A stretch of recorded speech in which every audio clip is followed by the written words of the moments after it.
The Johnson family lived in a small, run-down apartment on the edge of a bustling city. Despite their humble circumstances, they shared a bond forged by resilience and love. Patricia, a single mother of 3, worked 2 jobs to make ends meet.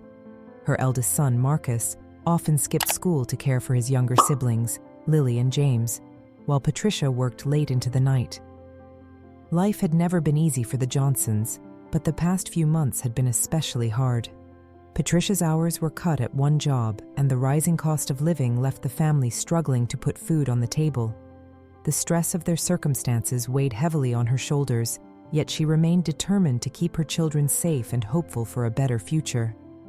One evening, as Patricia walked home from her shift at a local diner, she noticed a crowd gathered outside a community center. People whispered excitedly about a visitor coming to the neighborhood. Curious but skeptical, Patricia asked a neighbor what the commotion was about. "They're saying Donald Trump is visiting tomorrow," the neighbor replied. "Something about helping families in need." Patricia raised an eyebrow. "Trump? Here? That doesn't sound right."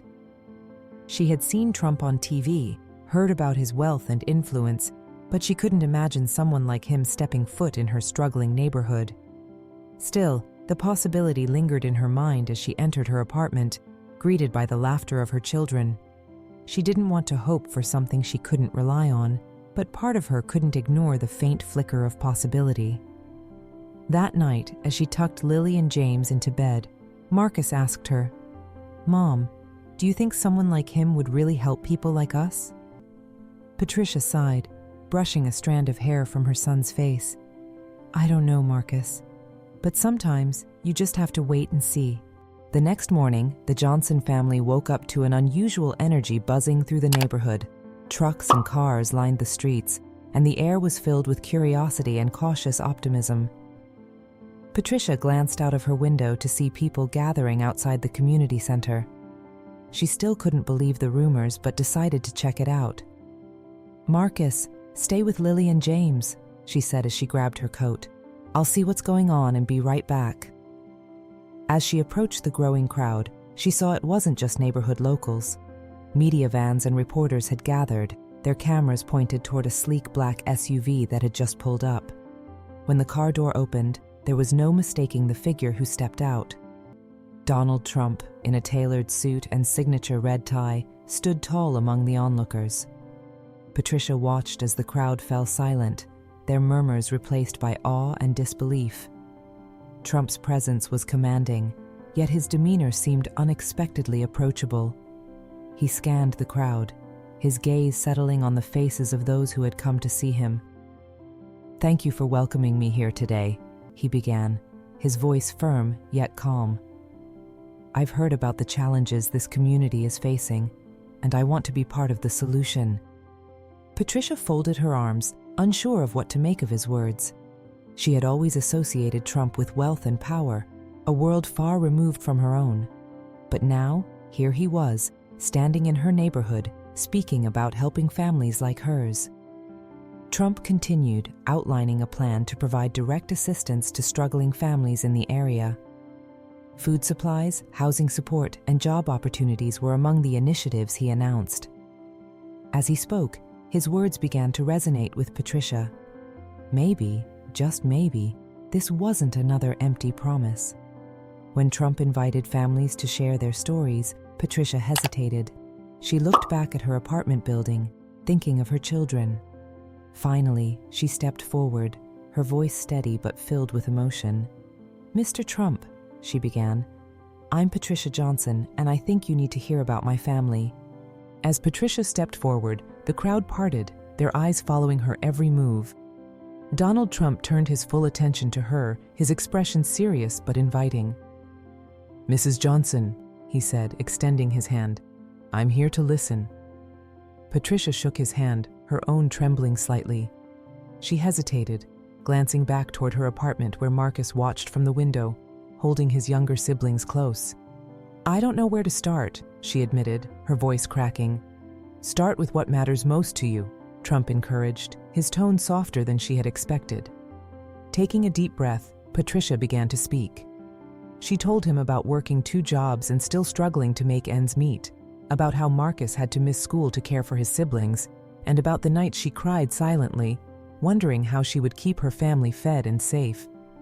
Her words poured out, raw and unfiltered, and the crowd around her grew silent. Trump listened intently, nodding occasionally, but never interrupting.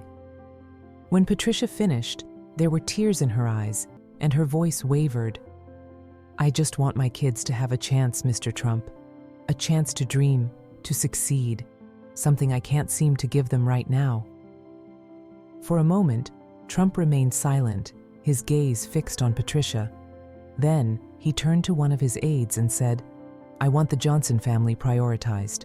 Housing support, education opportunities for her children, and a stable job for Mrs. Johnson. Make it happen immediately." Patricia's breath caught in her throat. You'd do that for us?" Trump smiled faintly. "It's not about me doing something for you. It's about giving people like you the tools to build a better future." The crowd erupted into applause as Patricia covered her mouth, overwhelmed by gratitude. Marcus, watching from the window, gave a small, hopeful smile. For the first time in years, the Johnson family saw a glimmer of light at the end of the tunnel. The Johnson family's life changed almost overnight. Within days, Patricia received a call confirming temporary housing in a safer neighborhood, educational resources for her children, and a stable job that would allow her to focus on her family without juggling multiple shifts. When Patricia told Marcus, his eyes filled with cautious hope. "Does this mean we're really getting a fresh start?" he asked softly. Patricia hugged him tightly. "Yes, baby, we are." A week later, they moved into a modest yet welcoming home. The children ran through the house, laughter echoing in the halls as they explored their new rooms. For the first time in years, Patricia felt a weight lift off her shoulders. She stood on the porch, taking in the moment of peace she thought she'd never have. Soon after, they attended a community event where Donald Trump spoke about the progress being made. "Today, I want to celebrate families like the Johnsons," he said, gesturing toward Patricia.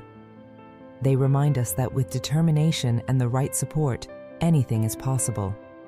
As the crowd applauded, Patricia's heart swelled with gratitude. Trump's words resonated deeply, and she knew this was just the beginning of a brighter future for her family. And that's the end of our story. Thank you so much for watching. If you enjoyed it, don't forget to leave a like and share your thoughts in the comments below. Also, make sure to subscribe and hit the notification bell so you don't miss our next story. Take care, and we'll see you in the next one.